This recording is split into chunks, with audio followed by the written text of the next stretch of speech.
Tout au long de la scène, il y a une vraie cacophonie qui règne dans l'espace sonore parce qu'il y a plusieurs chansons qui sont chantées rapidement et avec beaucoup de bruit de fond. Il y a même certains moments où le son est déformé, ce qui fait comme si la chanson était chantée au ralenti. Mais ceci est particulièrement visible quand Harold Zidler chante.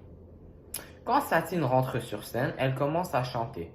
Elle chante tout d'abord Diamonds Are a Girl's Best Friend, une chanson de Marilyn Monroe. Il n'y a aucun silence lors de la scène, et quand les personnages se parlent, la musique continue à retentir à pleine puissance, comme on peut le voir quand Satine et Christian se parlent, quand elle croit qu'il est le duc, ce qui crée un vrai vacarme. De plus, toutes les chansons chantées par les personnages sont des chansons qui ont été produites après 1950, telles que Material Girl de Madonna ou Smells Like Teen Spirit de Nirvana, ce qui est curieux considérant que le film se passe dans le début des années 1900. Le réalisateur a créé un espace sonore cacophonique, avec une ambiance de fête et beaucoup de bruit très fort, avec beaucoup de chansons de pop et festives. Il y avait aussi beaucoup de vacarme et de cacophonie créées par différents sons qui se superposent, tels qu'une chanson et des personnages qui se parlent. Le réalisateur a fait cela afin de nous faire comprendre ce que les personnages vivaient et comment ils se sentaient, et qu'ils se sentaient dans un état délirant en faisant la fête et en s'amusant sans remords et contrôle. Il n'y a aucun silence lors de la scène et cela signifie que la fête ne s'arrête jamais. Et le réalisateur a fait cela pour maintenir la tension festive et l'excitation tout au long de la scène. Il y a plusieurs chansons produites après 1950 qui sont utilisées dans le film qui est censé se produire dans le début des années 1900. Cela est fait pour nous faire réaliser à quel point le Moulin Rouge était en avance sur son temps et complètement différent du reste de la France à l'époque. La France était très pauvre et très conservatrice, ce qui était complètement différent du Moulin Rouge, un environnement qui dégageait un sentiment de richesse où des choses absolument inacceptables dans le reste du pays se produisaient, comme par exemple des femmes qui dansaient de manière provocante en portant des habits qui montraient leur corps. Donc le réalisateur utilise des chansons produites beaucoup plus tard pour faire comprendre aux spectateurs que le Moulin Rouge est un lieu qui ne devrait pas exister à cette époque, qui est censé exister beaucoup plus tard.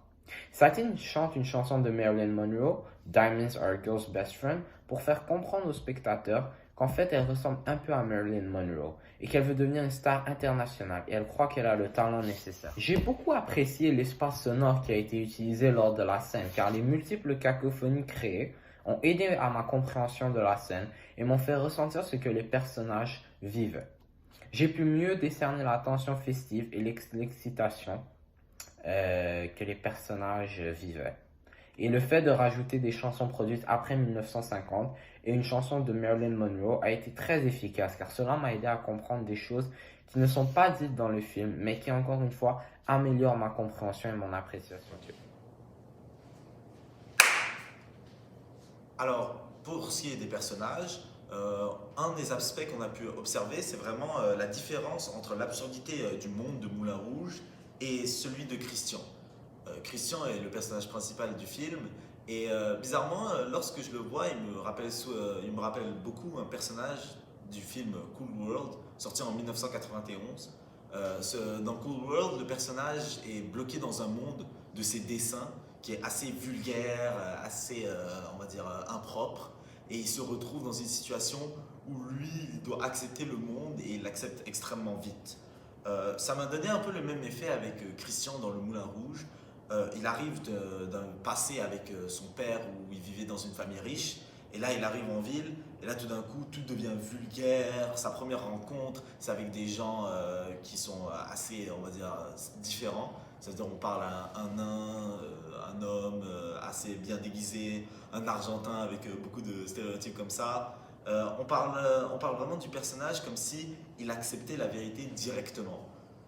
Moi, personnellement, ce personnage, je ne sais pas si. Peut-être c'est parce que je n'ai pas vu le reste du film, mais le fait que justement il accepte cette réalité aussi facilement, ça le rend un peu deux-dimensionnel. Et comme si c'était un personnage de jeu vidéo en fait.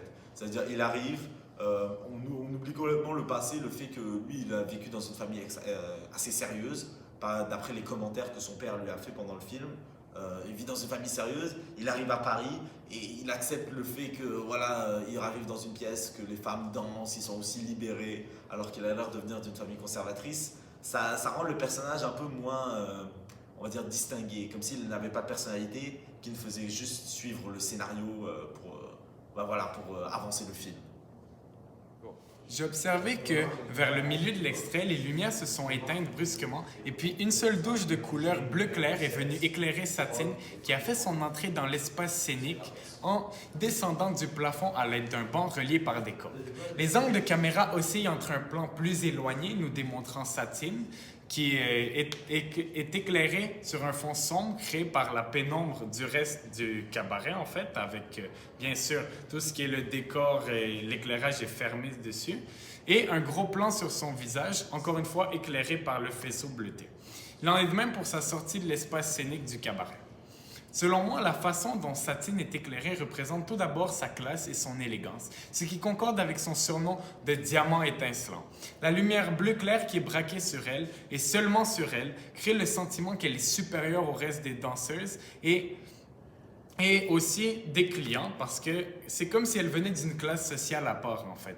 Cela est confirmé par l'angle de caméra centré sur elle qui permet de la voir clairement au milieu de l'espace scénique afin de démontrer encore une fois son importance. Puis, le gros plan peut être comparé à la loupe d'un expert qui regarde méticuleusement le bijou qu'il a devant lui, donc encore une fois la référence au diamant, ce qui fait encore une fois référence à la symbolique de la valeur et de l'emphase mise sur Satine en tant que star du spectacle, en tant que bijou du cabaret, en tant que quelque chose de plus haut que la normale et que les clients. J'ai beaucoup apprécié cette démarche dramatique car le fait d'éclairer Satine avec une couleur symbolisant la grâce et l'élégance la met très bien en valeur et son entrée en provenance du ciel nous donne vraiment l'impression que c'est un ange qui entre dans l'espace scénique. C'est amplifié par sa robe scintillante de la même couleur qui ne fait qu'ajouter à la référence d'une star. Il me fait même un peu penser à Marilyn Monroe qui était aussi une grande diva et une chanteuse élégante et féminine qui allumait les foules. Lors du moment de la grande danse au Moulin Rouge, impliquant les danseuses et les gentlemen, j'ai pu remarquer qu'aux alentours de la piste de danse, les murs étaient de couleur rouge, accompagnés d'une lumière projetant une lumière dorée. Les décors étaient ainsi, car selon moi, la couleur rouge signifiait à la fois l'excitation, la passion ou encore la sensualité, tandis que la lumière dorée signifiait le prestige de ce lieu. La couleur rouge, signifiant la sensualité, était liée à la signification de ce lieu, qu'est le Moulin Rouge, situé dans le quartier de Montmartre. Mêlant univers de sexe, drogue et French cancan, ce cabaret était de cette couleur car on pouvait y retrouver des danseuses illustres aux costumes affriolants avec des jupons et des culottes fendues. Cela procurait plaisir et excitation. On pouvait là-bas venir chercher plaisir, beauté ou encore divertissement. Ces quelconques aspects du cabaret venaient se lier parfaitement à la couleur rougeâtre des murs de l'établissement, rappelant la sensualité du lieu. Les lumières dorées, quant à elles, invoquaient le prestige et la renommée de ce lieu. En effet, à cette époque, le Moulin Rouge était l'un des cabarets les plus fréquentés de Paris, attirant toutes sortes de personnes. Dans cette teinte dorée que renvoient les lumières du Moulin Rouge, on peut donc y voir un rappel de son prestige. J'ai beaucoup aimé ces aspects du décor, car ils m'ont permis de mieux me faire une idée du genre d'endroit qu'était le Moulin Rouge. Cela m'a permis de faire des liens avec l'histoire de ce lieu et le film visionné. Cela a été très efficace et m'a permis, entre autres, en tant que spectateur, de mieux me plonger et m'imprégner dans l'histoire et le contexte de ce film. Bref, ça m'a beaucoup... Dans notre visionnement de la scène provenant du Moulin Rouge, nous pouvons entendre les paroles de la chanson Smells Like Teen Spirit. Et dans les paroles de cette musique, nous pouvons aussi entendre répétitivement Entertain Us. Cette chanson, le groupe et le chanteur Kurt Cobain en viendraient à représenter une hymne pour les classes moyennes et de basse classe. La majorité de l'auditoire de Nirvana, provenant de la génération X, était de classe moyenne ou ouvrière. Dans le Moulin Rouge, par contre, nous pouvons voir que les hommes présents dans ce lieu sont bien habillés, ce qui pourrait laisser sous-entendre qu'ils sont d'une classe beaucoup plus élevée, portant des costumes et en se divertissant dans le moulin. À l'époque, c'était un luxe de se divertir. Je trouve cela intéressant comme contraste direct entre la représentation de la chanson pour les différentes classes sociales. Entertain us, qui voulait dire divertissez-nous, signifiait deux choses totalement différentes pour les gens moins fortunés et ceux plus riches. Je trouve ce contraste très intéressant entre les deux classes sociales, étant des opposés polaires, et de ce que cette seule phrase pouvait représenter pour eux. Durant la danse, les danseuses avaient toutes des robes très flamboyantes. Tous les costumes étaient très attirants et captaient toute l'attention. Les robes étaient ondulées et leurs bottes étaient très funky et absurdes. La couleur rouge a beaucoup été utilisée dans les costumes et cela complimente très bien les décors. Les danseuses, aussi nommées les chiennes charuteuses, portaient un tel costume au but de créer un contraste entre la joie et le bonheur présent au cabaret, et la période sombre que traversait la France à ce moment. D'abord, Montmartre est un endroit qui est connu pour mélanger univers de sexe, de drogue et de French cancan à cette époque.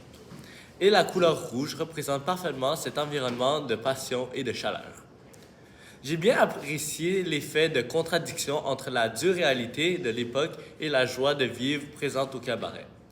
Cela était très efficace et m'a permis de ressentir un grand sentiment d'euphorie. Ainsi, j'apprécie comment les habits rouges révèlent bien la façon de vivre et l'ambiance que vivent les Français à cet endroit. À mon avis, les femmes avaient une telle élégance et cela faisait tourner les regards des spectateurs. Et j'ai bien apprécié ça. Bonjour madame, voici la partie 2 de notre appréciation, donc la discussion en équipe. Bonne écoute. Bon, Qui commence? Vas-y, tu peux y aller, Mohamed. Mohamed, ouais. donc là on parle juste du film. Exactement.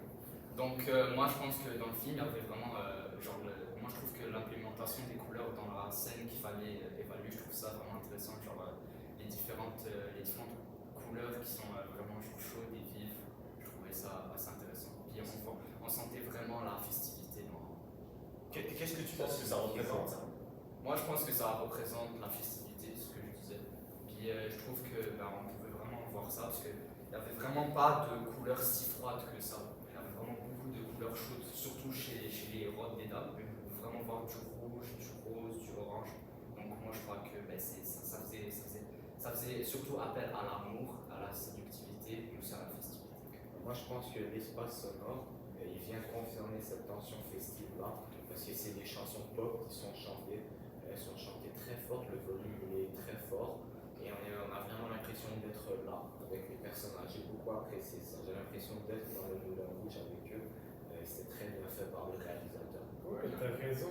Et je pense qu'un autre endroit où ça a été amplifié justement qui concorde avec le reste des aspects, ça serait dans l'espace visuel. Quand on voit que les angles de caméra au début, c'est des angles plongeants, c'est des scènes c'est des séquences très courtes et la caméra bouge beaucoup. Puis elle est très proche des acteurs, ce qui nous donne l'impression d'être nous-mêmes là et de danser avec eux et justement nous tourner à gauche, à droite, de voir toutes les couleurs apparaître comme si on était directement À la première personne. à la première personne. Merci Raouf, mais c'est justement ça qui amplifie l'effet de faire partie du spectacle et d'être dans les festivités. Ça nous permet de l'expérimenter visuellement.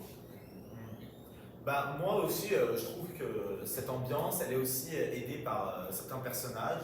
Dans le Moulin Rouge, je pense pas qu'il y a des questions, c'est vraiment Adolf Hitler qui vraiment met l'ambiance. Il commence Le maître des cérémonies. Exactement, c'est celui qui commence à chanter, t'as parlé de l'effet sonore. C'est un personnage assez intéressant parce que je ne sais pas si vous le saviez, mais c'est une caricature de l'ancien gérant du Moulin Rouge, Charles Ziegler, du même nom, c'est vraiment similaire. Et ce qui est un peu cool, c'est que comme on voit dans le film, c'est un peu un sorte de manipulateur. Il essaye de placer Satine avec le duc, tout ça. Ouais, et pour avoir des investissements et donc avoir de l'argent. Exactement. Moi personnellement, quand je vois ça, voilà, je veux pas m'avancer, mais personnellement, je comprends ça comme une sorte d'attaque. Non, mais c'est ça, une sorte d'attaque sur l'effet que Charles Hitler a eu sur le théâtre français, parce qu'il a été énormément présent. Mais c'est le fait que, voilà, on le montre, on essaie de montrer son vrai visage, du fait que, parce que dans la vraie vie, c'est vrai que Charles Hitler, il était quand même assez dictateur dans sa façon de travailler, il était assez égocentrique, il se mettait souvent, parce que c'était lui le metteur en scène un peu, il se mettait souvent genre comme l'attraction principale. Donc c'est pour moi, la façon dont je l'ai vu, c'est aussi une critique d'un personnage culte de Charles Hitler pour le placer un peu comme un sorte de dictateur. D'où vient le nom Adolf Hitler? C'est un peu une référence à Adolf Hitler. Ouais. C'est la référence directe à un dictateur qui dirige tout son cirque à sa façon seulement. et dès que ça marche pas, bah là, De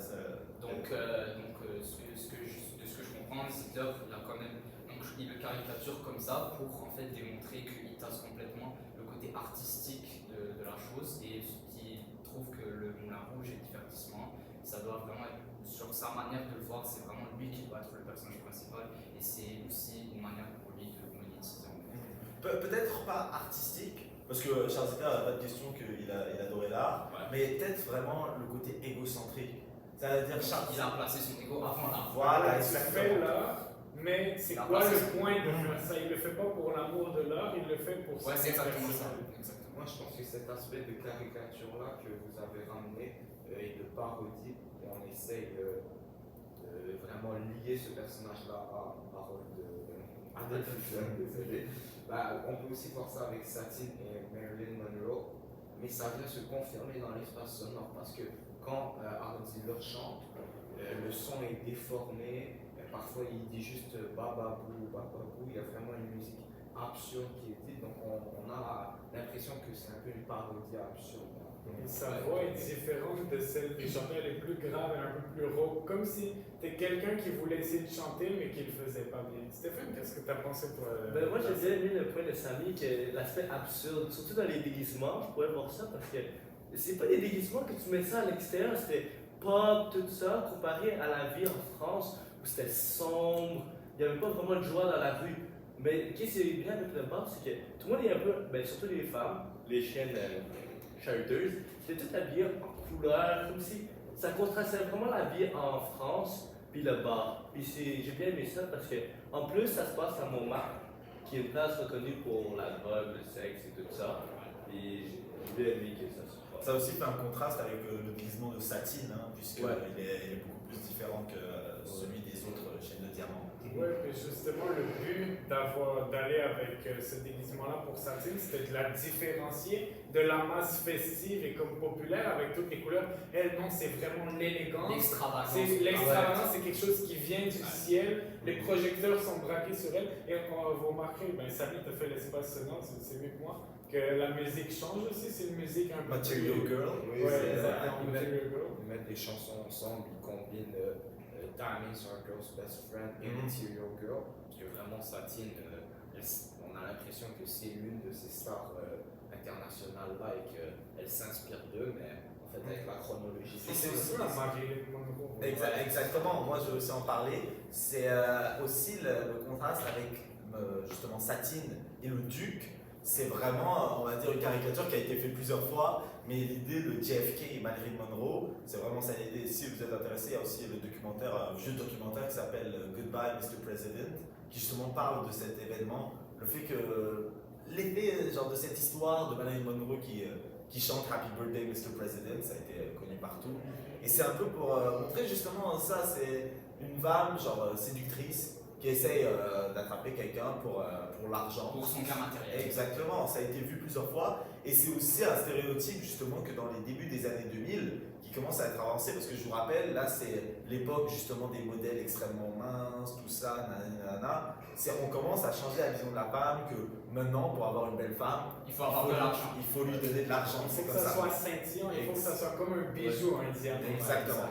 Donc encore une fois, Material Girl qui représente Madonna dans cette chanson-là, elle s'intéresse qu'aux choses matérielles. Ouais, et aussi on peut le voir dans l'espace visuel dans la scène parce qu'on voit que les hommes qui sont, ils sont riches, comme on peut le voir, ils sont de classe plus haute, ils commencent tous à tendre leur argent, leur bijoux exactement.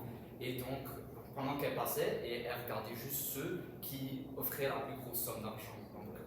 Comme par exemple, j'ai pu le remarquer, il y avait, je pense, c'était juste comme ça pour compléter ce que tu as dit, il y avait un danseur, un homme, c'était pas un danseur, mais quelqu'un qui était présent là-bas, et lui avait offert justement un bijou comme ça. Je pense qu'elle avait vu que c'était pas quelque chose de grande valeur, alors elle l'a repoussé.